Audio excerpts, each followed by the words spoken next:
Olá, muito boa noite para você. Mais um Ponto e Contraponto no ar. Eu sou Lauro Lima e hoje aqui comigo está o cientista político Ranulfo Paranhos. Nossa conversa é sobre a eleição indireta que vai acontecer em Alagoas no próximo dia 2 de maio, momento em que será escolhido o novo governador do estado. O eleito, por meio do voto dos parlamentares, fica no cargo até dezembro. E a disputa promete, viu? Professor Ranulfo, boa noite e bem-vindo ao nosso Ponto e Contraponto. Boa noite, Lauro. Prazer estar aqui novamente. Nosso.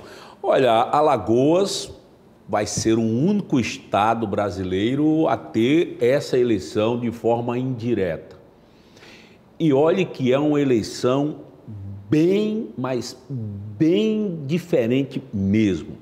Algumas pessoas, ou muitas pessoas, Ranulfo, ainda não entendem por que nós teremos essas eleições este ano. E é exatamente assim que eu gostaria de começar o nosso programa de hoje, explicando para quem está em casa o motivo dessa eleição, as formas, né, que trazem para o foco os deputados estaduais. Por que essa eleição vai acontecer nesse momento? Bom, Lauro, primeiro porque nós temos o que é chamado de dupla vacância, ou seja, o cargo de governador está vago e o cargo de vice-governador também. É bom lembrar que o vice-governador do estado, eleito na chapa junto com o governador anterior, Renan Filho, ocupa hoje a cadeira de prefeito de Arapiraca. Ele abriu mão da vaga, do cargo de vice-governador, se candidatou a prefeito, ganhou as eleições em Arapiraca e hoje é prefeito. Consequentemente, esses últimos 2 anos, na verdade, o governador Renan Filho governou sem vice. Em abandonando a cadeira de governador para se candidatar a outro cargo para essas eleições de 2022, nós temos a chamada dupla vacância, ou seja, nós não temos governador. Na verdade, nós temos um governador. O estado de Alagoas tem um governador temporário, cadeira hoje ocupada pelo presidente do Tribunal de Justiça do TJ, porque isso tudo está previsto na lei. Então é bom lembrar, o conjunto de legislação tem que prever os acontecimentos. E esse caso, muito raro, já está previsto na legislação. Primeiro, na Constituição Federal. Em caso de dupla vacância, nos 2 primeiros anos do mandato, eleição direta, ou seja, o povo. No caso dos últimos 2 anos, eleição indireta. Nesse caso, os representantes do povo. Representante do povo, no estado de Alagoas, os deputados estaduais. Por isso que a gente chama eleição indireta.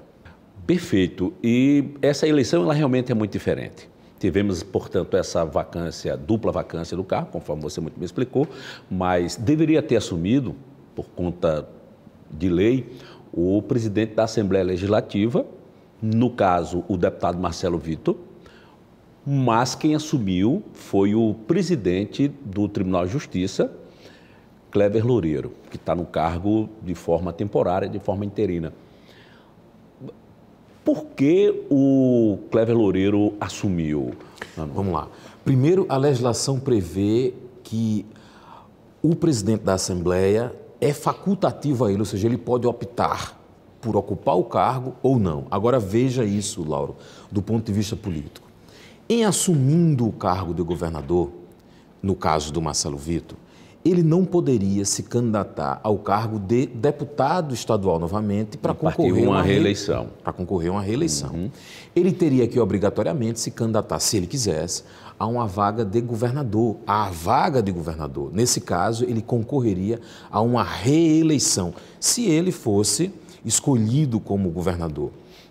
Ele opta por não fazer isso, por questões políticas, ou seja, nós estamos em pré-campanha, logo iniciam-se os períodos de campanha efetivamente, e isso pode atrapalhar, né? É um mês, primeiro, de governador temporário, e depois, a partir de maio até dezembro, o que a gente vai chamar agora aqui de governador tampão, é assim que toda a imprensa chama. Esse período de governador tampão. Do ponto de vista político, isso pode atrapalhar a agenda do candidato, talvez tenha sido essa a perspectiva do presidente da Assembleia Legislativa, Marcelo Vitor, ou seja, não atrapalhar a sua agenda de campanha política para a reeleição do cargo de deputado estadual. Ele que já vinha, inclusive, aí travando uma outra batalha, exatamente uma batalha política partidária, né, porque antes da janela eleitoral, muita coisa vinha acontecendo e ele sabia, o Marcelo Vitor, ele é um parlamentar experiente, já está no sangue, vem da família, isso. Então, creio eu que ele refletiu bem em relação a isso, né, Ranulfo?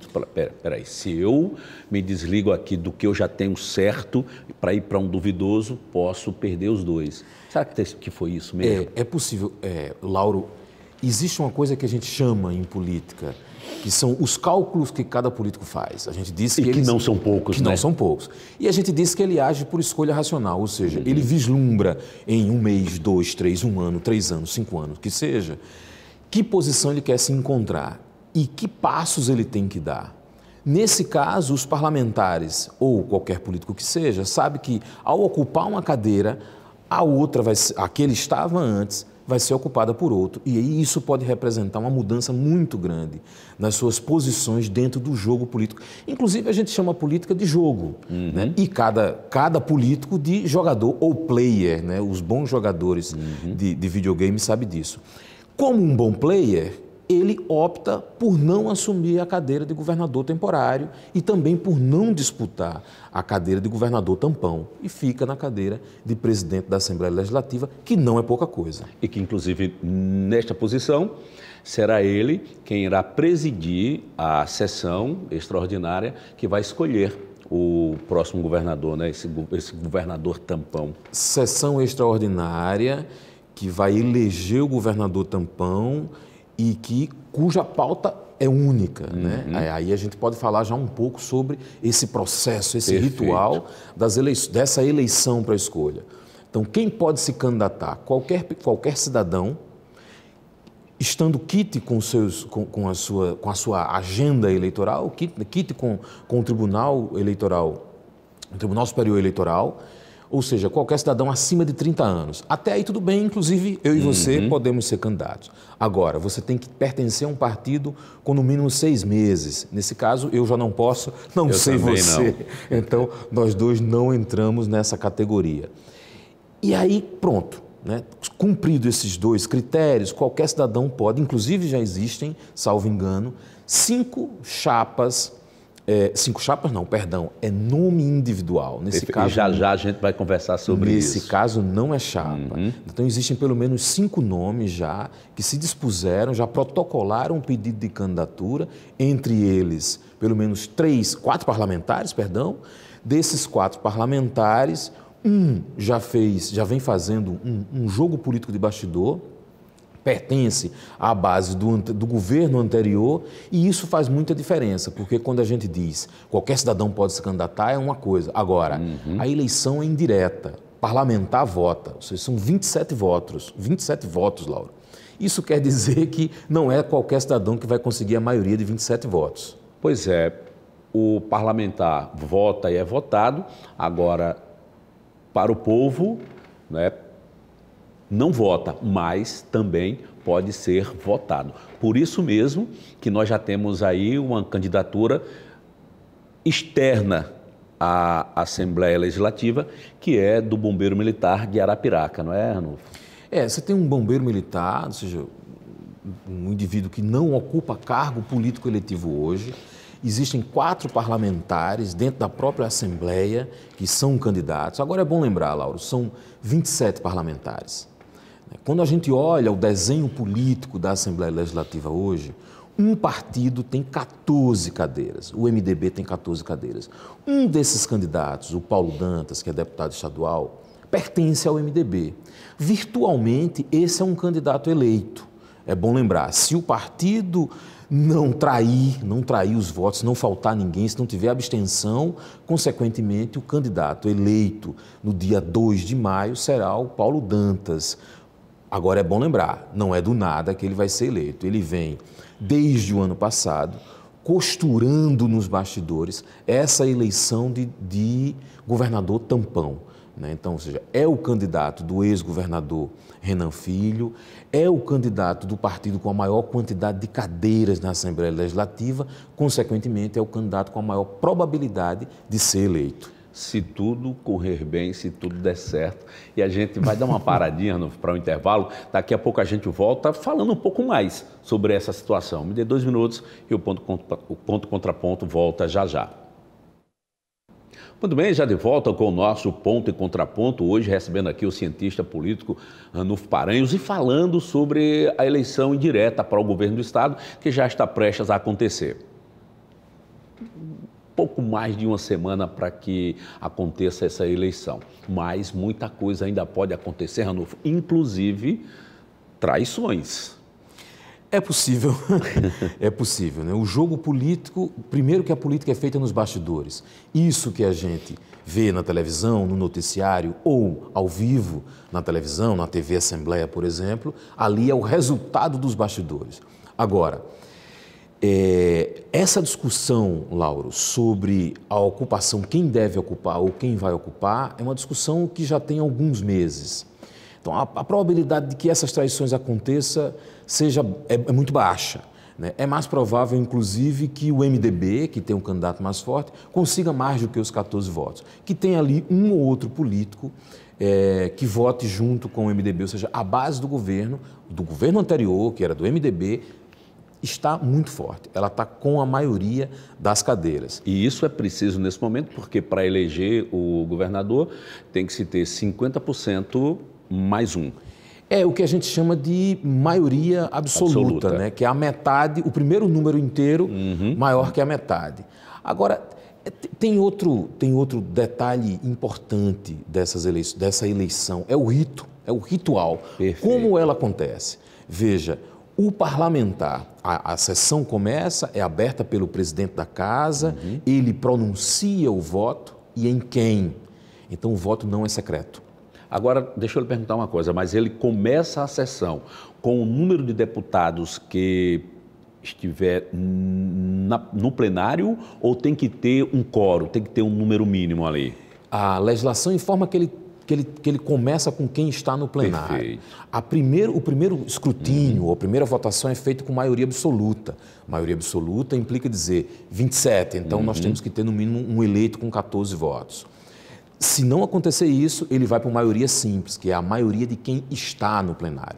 Se só estiver presente apenas 10, 13, 20 parlamentares, é a maioria desses que estão presentes. E aí, o fato de você pronunciar em quem vota e o cargo evita a traição, porque aí você se compromete muito. Essa é a chamada hora da verdade. Você se compromete muito em votar de forma aberta na pessoa em quem você não acordou previamente. O voto secreto é diferente. Eu posso estabelecer um acordo prévio e fazer uma traição em conjunto, mas o voto aberto não. E as eleições, nós estamos em ano eleitoral, em cima das eleições, e isso pega muito mal para um parlamentar. Então eu acho que traição é difícil de acontecer, nada é impossível. Uma característica importante, Lauro, das eleições, da democracia, é a incerteza. Isso. É tanto que nós estamos conversando aqui pensando em possibilidades, pensando no que pode acontecer. Nós sabemos que as probabilidades são grandes do que vai acontecer, mas sempre há um grau de incerteza. E falando nessas possibilidades, falando nessas probabilidades, dentro desse rito, é escolhido inicialmente o governador e depois, uma outra eleição, né, na mesma sessão, é escolhido o vice-governador. Por que isso, Ranulfo? Bom, primeiro porque em dupla vacância, que é o nosso caso de eleição, essa eleição agora muito rara, você não candidata uma chapa. Você candidata um nome, você se candidata. Isso é previsto? Já está previsto em lei. Isso acontece para presidente da República e acontece para governador de estado e acontece para prefeito. Então você candidata um nome e não candidata uma chapa. Nós já tivemos no Brasil, aí no pré-80, antes dos anos 80, eleições para o cargo de executivo semelhante a isso que está acontecendo de forma indireta, né? Não eleição indireta, não voto indireto, mas votar no nome para o governador e no nome para o vice. Então, isso não é necessariamente inédito no Brasil. Mas, no caso da Assembleia Legislativa, agora, votando no dia 2 de maio, eles vão escolher o governador porque candidatou-se alguém ao cargo de governador. E depois eles escolhem o vice porque candidatou, mais alguém entrou na disputa, mas não foi a chapa, né? Então, isso é bom que fique claro, a eleição é indireta, mas você escolhe governador e você não, nós não. Os nossos representantes escolhem governador e escolhem vice de forma separada. É possível que se escolha um governador e um vice, inclusive, da oposição. Pois é, o deputado Paulo Dantas é o nome mais cotado para ser escolhido entre os colegas, mas pode acontecer que o escolhido como vice dele não seja exatamente o escolhido pelos pares, não é verdade? É tanto, Lauro, que você tem um número maior de parlamentares que se candidatou a esse cargo de governador, porque ele sabe que pode ser eleito vice. E ser vice, vamos lembrar, né? Você ocupar a cadeira de vice do Executivo do Estado não é pouca coisa. Você tem a vice-governadoria, você pode negociar cargos, você tem poder de barganha para fazer política. Talvez não necessariamente para você, visto que esse é um ano eleitoral. Isso pode lhe trazer impedimentos para a candidatura. Mas para o grupo político, aquele político que pensa enquanto partido, enquanto grupo político, ele pode trazer dividendos para o seu grupo. Ser vice também é um cargo muito importante. Essa eleição, além de diferente, ela não vai ser fácil não. Inclusive, fala-se em uma possível judicialização através de diretórios nacionais de partidos em Brasília. O que pode acarretar essa judicialização? Bom, primeiro, o porquê da judicialização. Né? Há uma tentativa de que a oposição queira protelar, alargar o tempo do Cléver Loureiro no cargo de governador temporário. E assim diminuir o escolhido do tampão. Né? E como fazer isso? Eu posso questionar na justiça. Eu posso ganhar 15 dias com questionamento. Eu posso questionar se o voto necessariamente tem que ser aberto. Eu posso questionar se cada candidato ali tem que ter realmente, no mínimo, 6 meses de filiação partidária. Eu posso questionar algum rito específico dentro da Assembleia Legislativa. Então, tudo é passível de questionamento. Resta saber em quanto tempo a Justiça dará a resposta. Se no mesmo dia, se em 15 dias. E outra coisa, o que não está previsto na legislação tem que estar previsto no regimento interno da Casa. Se não previsto no regimento interno da Casa, aí você recorre ao Tribunal de Justiça. Veja, mas esses são caminhos possíveis para a oposição travar o processo ou reduzir o tempo de governo de quem ganhará as eleições para o cargo de governador tampão. E assim, falando bem simples, atrapalhar o próximo governo. Esse é basicamente o papel da oposição, né? Porque, veja, vamos tomar aqui como exemplo o Estado de São Paulo. O Estado de São Paulo assumiu agora, recentemente, o vice. O governador João Dória desincompatibilizou-se, é pré-candidato à presidência da República e o seu vice assumiu o cargo. Mas é um vice-candidato a governador. Então, ele assume, já é governador e ele se candidata a uma reeleição. Ele tem algum tempo até as eleições para capilarizar o seu nome no governo do Estado, para mostrar a sua marca, para mostrar quem é ele, a persona, para ganhar popularidade. Quanto mais tempo a oposição ganhar evitando que o governador tampão faça política e ganhe popularidade, melhor para a oposição. Esse é o papel, obviamente, da oposição. E outra coisa, não é ilegal recorrer à justiça para questionar. A gente sabe que isso está dentro da legalidade, mas é uma estratégia muito mais política, né? Está dentro do jogo político do que dentro do jogo da legislação ou dentro das necessidades de legislação e da necessidade do direito. É muito mais político. e haja água para correr embaixo dessa ponte. Ranulfo, obrigado por ter vindo hoje aqui conversar sobre um assunto tão importante com a gente. Eu que agradeço, Lauro. Muito bem, assim a gente encerra o nosso ponto contra ponto de hoje. Eu agradeço aqui a nossa parceria comercial com a Fabricato Móveis. A gente se encontra no próximo sábado. Tchau, tchau, boa semana e até lá.